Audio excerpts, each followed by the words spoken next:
Mooseltoe by Margie Palatini, illustrated by Henry Cole.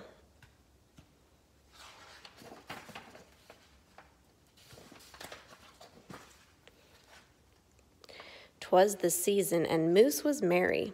He joyfully tickled the ivories with a tune full of tidings and a flurry of fa-la-las. He was so full of ho-ho-hos, even his moustache had the holiday spirit. But Moose was more than just a bit merry and bright.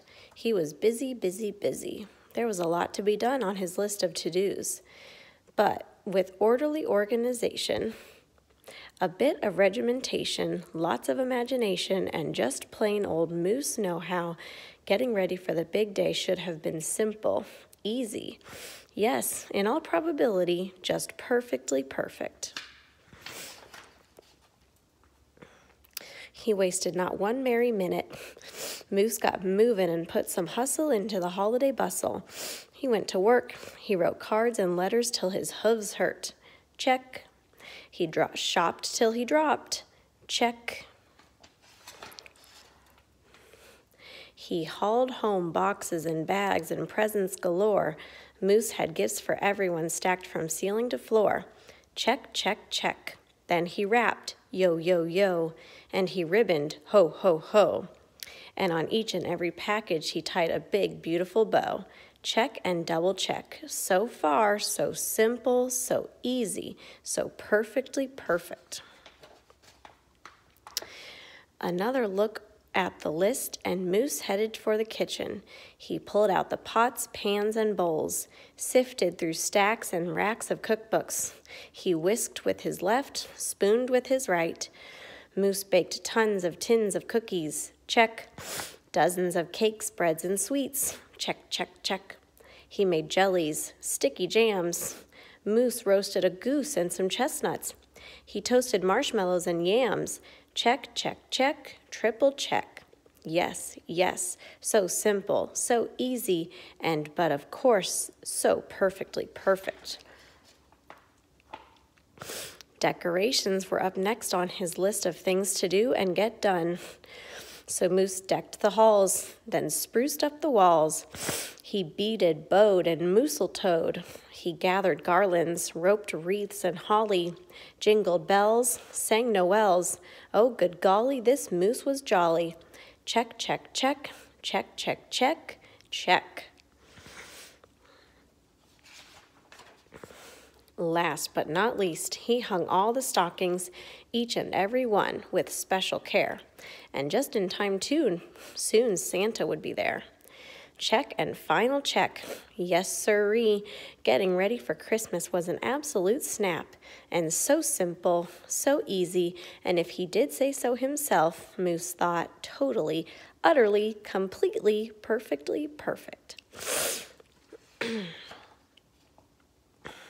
On that night before Christmas, Mother, little sis, Bucky, and Junior looked all through the house. What a job Moose had done. Everything looked bountiful, festive, quite fine indeed. There was just one minor problem, if you will. Oh dear, sighed Mrs., as the five stared at one empty corner. Oh my, oh me, oh gee. Pop, what happened? Cried Junior. You forgot the tree. Oops. Where would they hang the tinsel, string the popcorn, light the lights? Where would Santa leave his gifts for the kiddies on Christmas Eve night?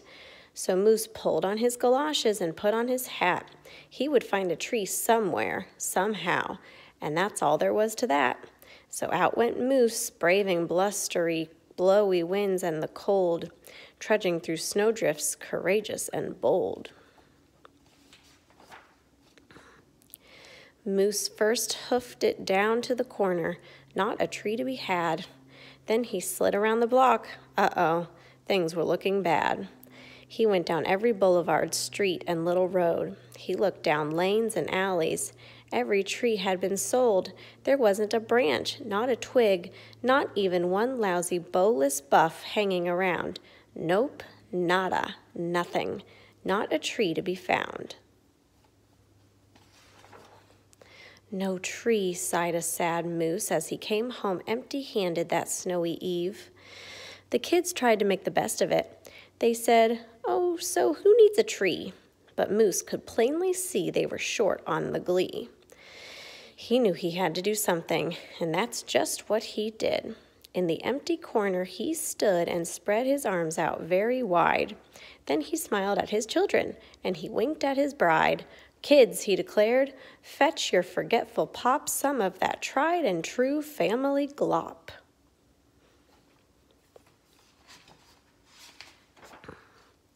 So back came the kids carrying a big pot of glue, and without a word to one another, they knew just what to do. They each took a part, grabbing strands, taking hold, then carefully, oh so carefully, they glopped, and they plopped, they pasted and they pressed. They curled and twirled every which way a follicle could fathom, until Moose's magnificent moustache was indeed even more of a marvel to see. Moose was just a few needles shy of being an evergreen tree.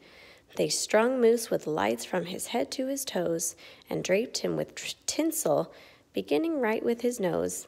They hung balls that were shiny and bells that twinkled, candy canes, berries, and plums sugar sprinkled.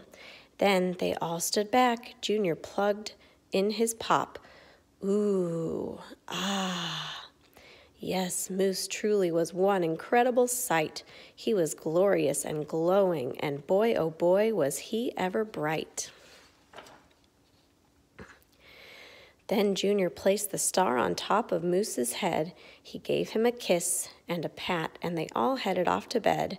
Except Moose, of course. He stayed in the corner instead, still twinkling and blinking and waiting for Santa.